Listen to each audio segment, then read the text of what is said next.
Thank you for coming back. I know these stories aren't easy to sit with. If you listen to the last one in silence, I understand. Tonight I want to tell you another part of my life, and one that didn't break all at once. It just faded. I'm 78 years old, and I need to say something out loud while I still can. I didn't lose my family in an argument. I didn't lose them in a tragedy. I lost them quietly while I was doing what I believed was right.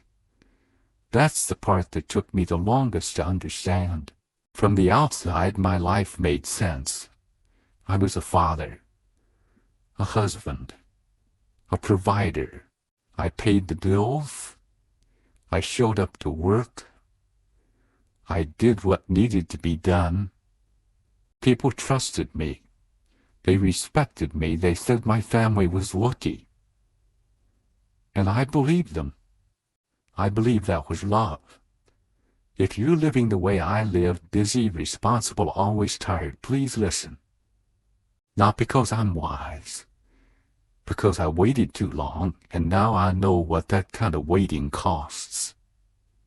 From the outside, I was exactly the kind of man people respect. I left the house early. I came home late. I wore the tired look like proof I was doing my job. Steady, reliable. The lights stayed on, the fridge stayed full. There was always a plan, always a next step. I sat at the same desk for years, coffee gone cold beside me, phone face down during dinner just in case work needed me. And most days it did. I told myself this was what adulthood looked like. That pressure meant I was useful. That being exhausted was the price of being responsible. I liked that no one questioned my role. No one asked me how I felt.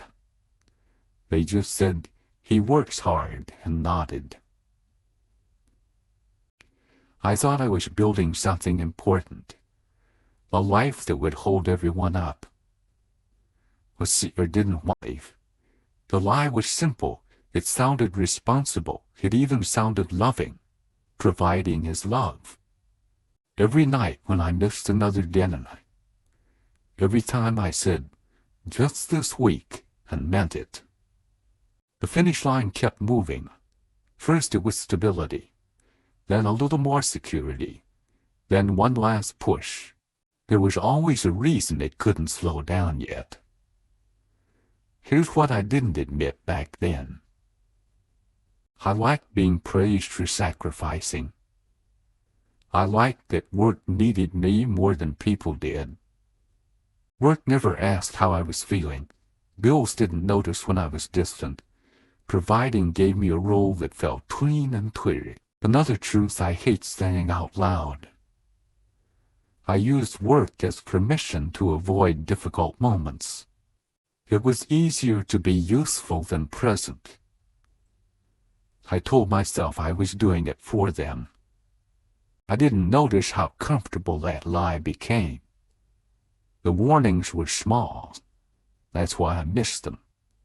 Dinner would already be over when I got home. Plates rinsed. Lights dimmed. Someone would say, "We saved you some," but their voice didn't wait. My kids stopped asking when I'd be back. Not angry, just, done asking. My wife stopped reminding me about things. School events, doctor appointments. The calendar filled itself without my input. Hugs became quick. Arms touched, then released. And we were checking the box. I told myself it didn't matter. I told myself this was temporary. I told myself everyone was fine. There was one night I still remember. I stood by the door, keys in my hand. I could hear laughter from the living room. Someone said, "Stay with us." Not begging, just saying it.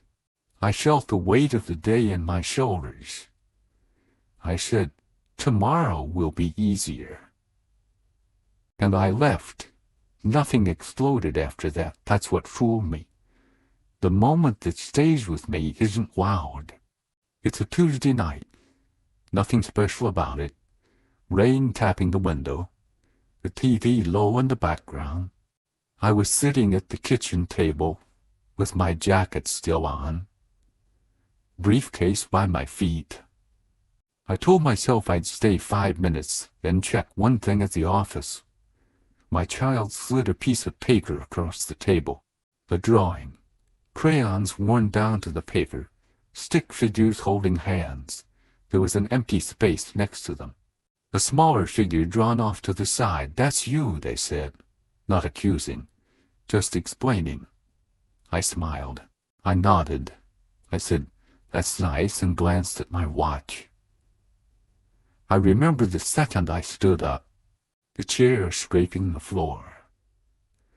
The way their eyes followed me, then looked back down. I told myself this mattered less than tomorrow.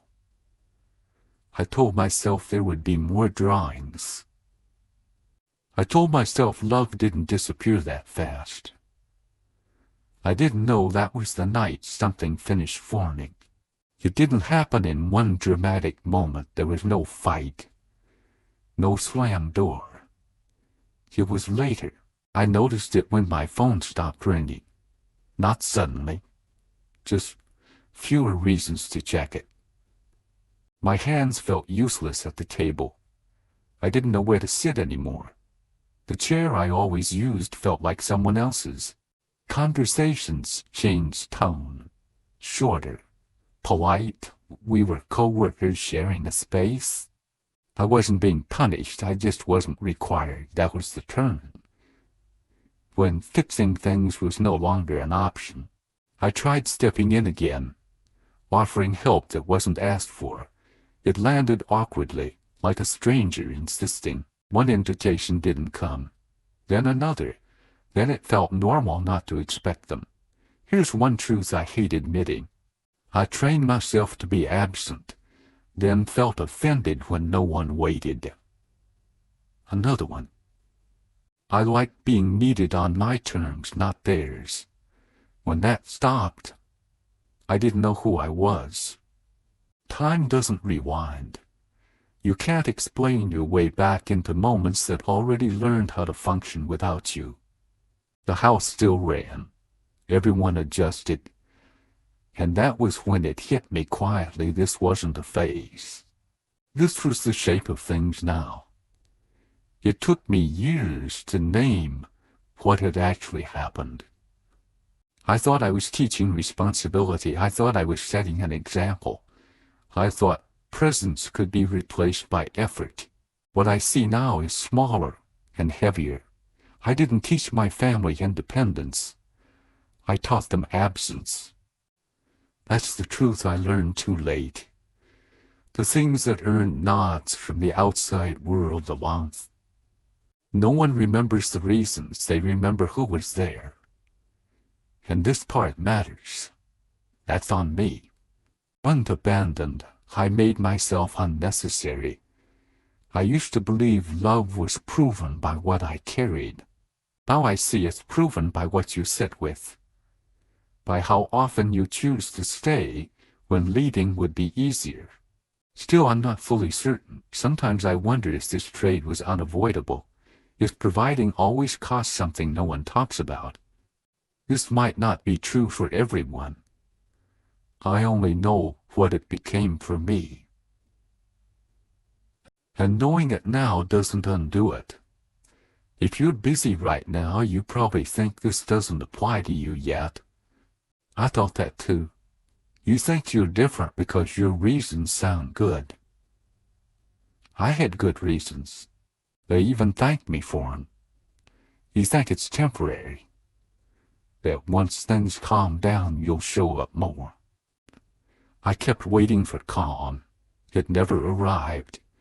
You think they understand. That they know you can. I believe that right up until they stop checking. Here's something I don't like admitting. I liked being important somewhere else, more than being ordinary at home.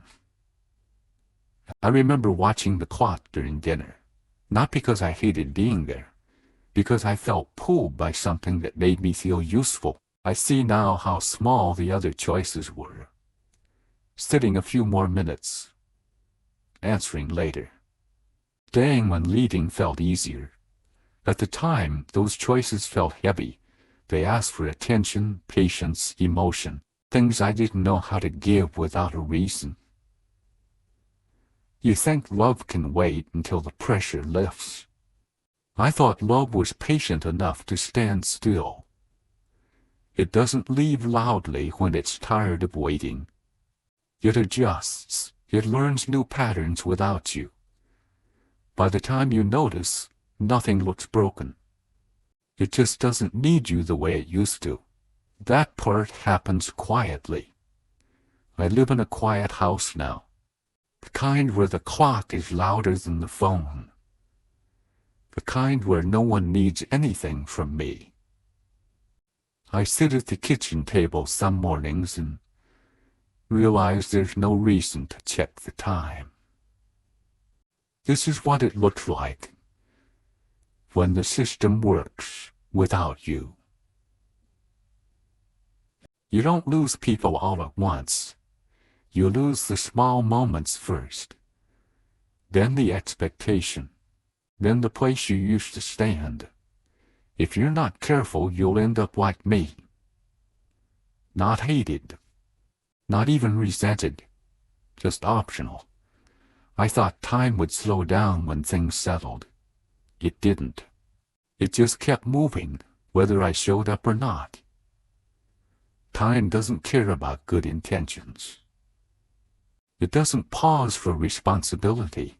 It doesn't wait for you to notice what you're training people to live without.